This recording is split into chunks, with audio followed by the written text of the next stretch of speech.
is Nate Petrick. I am a junior in Mrs. Batt's second period English class, and I am an avid shoe collector. My 20-time project was on creating my own shoe business. I was going to create a virtual shoe business that would buy, sell, and trade shoes out of it. It would also be a good hangout center for kids that just wanted to sit there and talk about shoes and watch the local sports games. The business was going to be called The Sneak Shop, and it was going to be open to just about anybody that just wanted to talk about shoes and chill.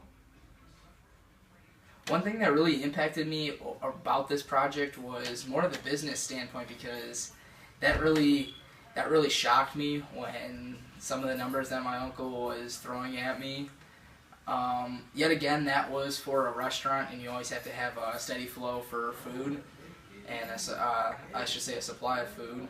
But that was probably the most shocking thing. And then when I actually got into what all I wanted in my business, I was going to be spending close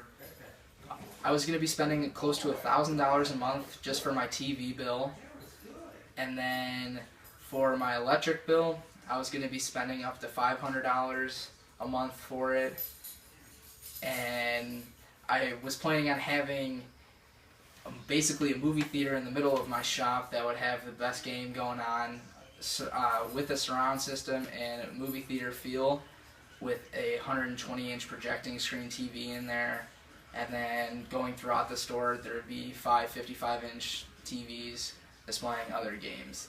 I really was dreaming, since it was a virtual project, I wanted to make it how I would make it, but that's probably the one thing that impacted me the most.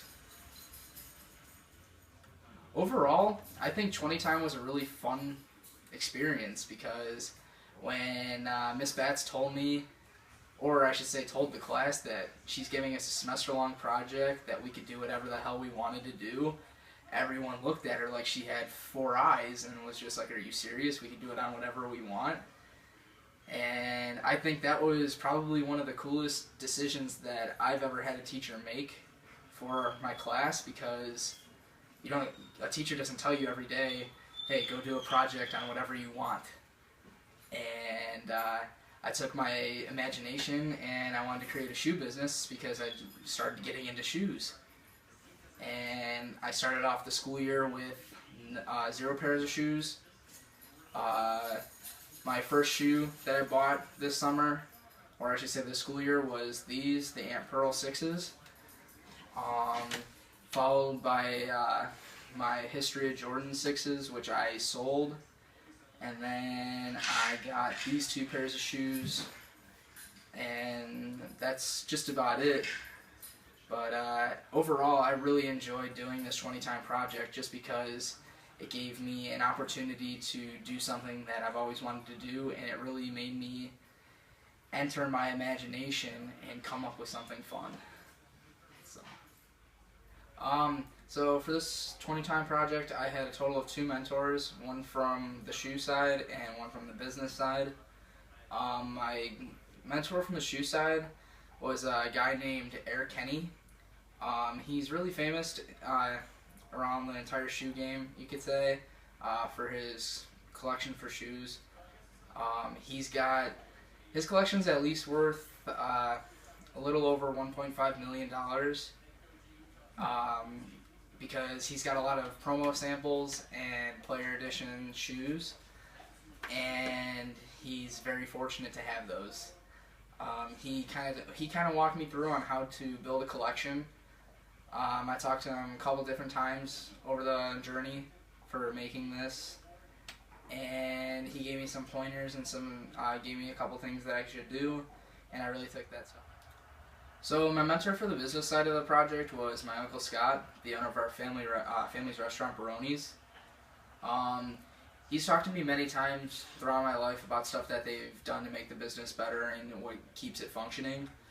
While I was actually doing my project, I told him about the project, and I asked him some stuff about the business, and I asked him if he can give me any pointers because of what I was doing for my project. He gave me pointers on you always have to have like a steady cash flow coming in order to make the business work functioning. He told me how much it actually costs to keep the business going, which I was actually really surprised with the numbers that he was talking. Just in food alone, weekly they spend over $20,000 in food. And then that's not even counting the electric bill, water bill, all the other bills that are essential for the restaurant. That really made me think twice after, do I want to actually create a shoe business or not? And it got me thinking, but you got to do what you have to do, and that's one thing that I would love to do. So along this journey, I went to a sneaker event called SneakerCon. There I purchased these two pairs of shoes. In total, I spent $550 just between these two shoes.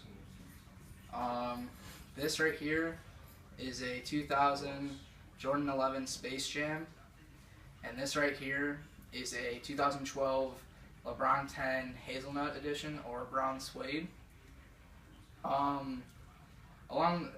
Along this, I've been keeping track of blogs that what I've been doing along the journey.